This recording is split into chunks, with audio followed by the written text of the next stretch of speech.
Hello friends, आज मैं आपके लिए लेकर आया हूँ कम्युनिकेशन स्किल्स की 4 बहुत ही जबरदस्त टेक्निक्स। अगर आप ये टेक्निक्स सीख जाओगे, जो कि प्रैक्टिस करके कोई भी सीख सकता है, तो इसके आपको 3 मेन फायदे होंगे। फर्स्ट ये कि आप बात करने के एक्सपर्ट बन जाओगे। सेकंड ये कि आप बहुत कॉन्फिडेंट बन जाओगे। और थर्ड ये कि फिर आप किसी को भी और बताओ और सुनाओ कहकर बोर नहीं करोगे। तो दोस्तों, बिना किसी डिले के हम डायरेक्ट आते हैं काम की बात पर। Technique number 1, quality. ये सुनने में बहुत कॉमन लगता है, लेकिन है नहीं। एक अच्छा कन्वर्सेशन डिपेंड करता है उसकी क्वालिटी पर।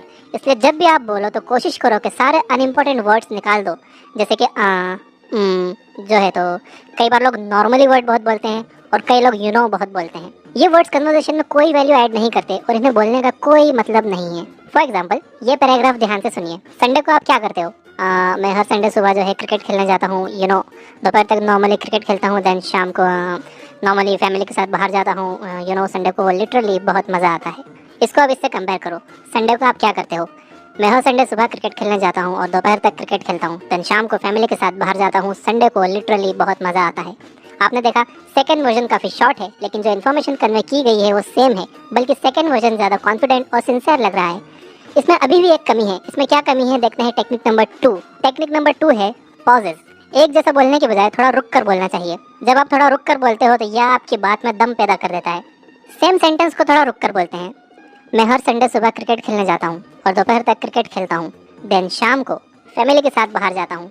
संडे को लिटरली बहुत मज़ा आता है। तो ये है डिफरेंस। अगर आपको अपने मैसेज में दम पैदा करना है तो थोड़ा रुक कर बोलिए और सही जगहों पर रुकिए। थर्ड टेक्निक है स्टेटमेंट्स। एक कॉमन मिस्टेक जो मोस्टली लोग करते हैं वो ये कि सामने वाले पर क्वेश्चंस के बाद क्वेश्चंस फायर करते जाते हैं, जैसे कि वो उनका इंटरव्यू ले रहे हों। Don't do that. क्योंकि अगर आप सिर्फ क्वेश्चंस पूछोगे और अपने बारे में कुछ भी नहीं बताओगे तो ये वन साइडेड कन्वर्सेशन हो जाएगा और सामने वाला आपसे जल्द से जल्द पीछा छुड़ाना चाहेगा।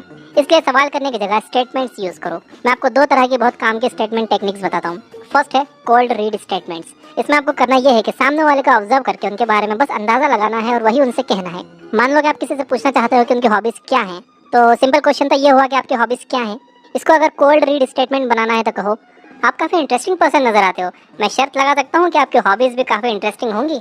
अगर आपका अंदाजा गलत है तो वो आपको करेक्ट करेंगे कि नहीं यार, मैं कहाँ इंटरेस्टिंग हूँ, मैं तो दिन भर सोता हूँ। या फिर वो आपसे पूछेंगे कि आपको क्यों लगता है कि मैं इंटरेस्टिंग हूँ। लेकिन अगर आप सही निकले तो आपके और उनके बीच एक स्ट्रॉन्ग रैपो बन जाएगा और वो भी हैरानी से पूछेंगे कि मेरी इंटरेस्टिंग हॉबीज हैं, आपको कैसे पता।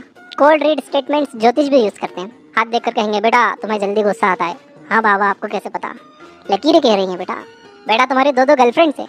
2 नहीं होगी तो भी आपको लगेगा कहाँ एक ये है और एक वो है। बाबा बस आप तो बहुत पहुंचे हो। Do not fall in this shit. ये बस कोल्ड रीड स्टेटमेंट्स हैं। इन्हें ज्योतिष, मेंटलिस्ट, साइकिक्स एंड इल्यूशनिस्ट यूज करते हैं। सामने वाले के बारे में अंदाजे लगाइए। अगर आप गलत हो तो वो आपको करेक्ट करेंगे। अगर आप सही हो तो एक बहुत अच्छा कनेक्शन बिल्ड हो जाएगा। सेकंड स्टेटमेंट टेक्निक है स्टोरी स्टेटमेंट्स। अगर आपको किसी से पूछना है कि उनको किस बात से डर लगता है, ये बहुत सिंपल क्वेश्चन हो गया। इसमें आपने कोई इन्फॉर्मेशन शेयर नहीं की। आप इस सवाल को एक स्टोरी फॉर्म में बना सकते हो। आप कह सकते हो, बचपन में मुझे अंधेरे से बहुत डर लगता था। मैं सोते टाइम खुद को ब्लैंकेट में पूरी तरह छुपा लेता था ताकि कोई भूत मुझे पकड़ ना पाए। यहाँ पर आपने एक स्टोरी सुनाई जिससे सामने वाला कई टॉपिक्स निकाल सकता है, लाइक अंधेरा, बचपन, भूत, और वो अपने एक्सपीरियंस बता सकता है। सो सिंपल क्वेश्चंस करने की जगह स्टेटमेंट्स यूज करो। इससे ज्यादा अच्छा कनेक्शन बनता है। अब आते हैं कम्युनिकेशन की टेक्निक नंबर 4 पे। ये टेक्निक इतनी स्ट्रांग है कि अगर आप इसे सीख जाओगे तो आपके पास बातों की कभी कमी नहीं होगी और आप कभी भी और बताओ और सुनाओ जैसे वर्ड्स यूज नहीं करोगे। इसे कहते हैं कन्वर्सेशनल थ्रेडिंग। एक नॉर्मल कन्वर्सेशन कितना फनी होता है, सुनिए। आप कहाँ से हो? मैं मुंबई से हूँ। Oh that's cool. आप कहाँ से हो? मैं औरंगाबाद से हूँ। ओह अच्छा, और सुनाओ? सब बढ़िया, आप सुनाओ। बस, और यहीं पर आपका कन्वर्सेशन मर जाता है। कन्वर्सेशनल थ्रेडिंग 2 वेज में काम करती है। फर्स्ट ये कि जब आप कुछ बोलो तो इतनी इन्फॉर्मेशन दो कि सामने वाला उसमें से टॉपिक निकाल कर आगे बात बढ़ा सके, यानी कि आपके स्टेटमेंट में एक स्टोरी होनी चाहिए। Again story. और सेकंड वे ये कि सामने वाला जो बोल रहा है आप उसमें से टॉपिक्स ढूंढो।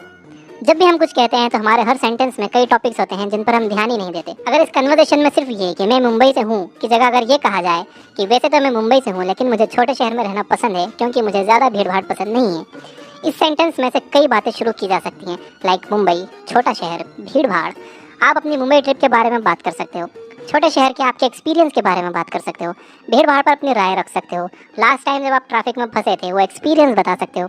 मान लो कि सामने वाला बस इतना ही कह रहा है कि वो मुंबई से है, फिर जब वो आपसे पूछ रहा है तो आप अच्छी इन्फॉर्मेशन दे सकते हो आपके शहर के बारे में कि मैं औरंगाबाद से हूँ, यहाँ की 2 साइट्स को यूनेस्को ने वर्ल्ड हेरिटेज डिक्लेयर किया है, यहाँ पर ताजमहल की एक कॉपी है जिसे दक्कन का ताज कहते हैं, जो कि शाहजहां के पोते ने बनवाया था। तो इससे इंटरेस्ट बढ़ता है सामने वाले का, वो और सवाल करते हैं। एक और एग्जाम्पल देता हूँ, अगर आप एक प्रोग्रामर हो तो आप कह सकते हो कि मैं एक सॉफ्टवेयर कंपनी में प्रोग्रामर हूँ और अपनी स्किल्स से लोगों की लाइफ को सिंप्लीफाई करने की कोशिश करता हूँ। इस रिप्लाई में कई टॉपिक्स हैं जिन पर बात की जा सकती है, like software company, programming skills, life को सिंप्लीफाई करना, एक्सेट्रा एक्सेट्रा। मोस्टली कन्वर्सेशन के जल्दी खत्म होने की वजह यही होती है कि दोनों पार्टीज एक दूसरे को ऐसे टॉपिक्स ही नहीं देते जिन पर बात की जा सके, जबकि वो दे सकते हैं। तो अगर आपको किसी ने टॉपिक्स दे दिए हैं तो आप उनमें से चूज कर सकते हो जिसमें आप इंटरेस्टेड हो और उस पर आगे बात कर सकते हो, और अगर नहीं दिए हैं तो आप उन्हें टॉपिक्स दे सकते हो स्टोरी स्टेटमेंट्स के जरिए। तो ये थी कम्युनिकेशन स्किल्स की 4 बहुत ही पावरफुल टेक्निक। एक बार मैं आपको फिर से बता देता हूँ। नंबर 1 है क्वालिटी, अपनी बातों में क्वालिटी लाइए, सारे अनइम्पोर्टेंट वर्ड्स निकाल दीजिए। सेकंड है पॉजेस, सही जगह पर रुकिए ताकि इससे आपकी बात में दम पैदा हो। थर्ड है स्टेटमेंट्स, किसी से भी सवाल पे सवाल पूछने के बजाय स्टेटमेंट्स में बात करिए ताकि वो आपसे खुलकर बात कर सकें और अपने बारे में कुछ बता सकें। फोर्थ है कन्वर्सेशनल थ्रेडिंग, यानी सामने वाले की बात को आप ध्यान से सुनो और उसमें से टॉपिक्स निकालो। अगर वो कोई टॉपिक नहीं दे रहे हैं, बहुत ब्रीफ में बात कर रहे हैं, तो आप थोड़ा डिटेल में रिप्लाई दो ताकि वो उसमें से टॉपिक्स निकाल कर कन्वर्सेशन कंटिन्यू रख सकें।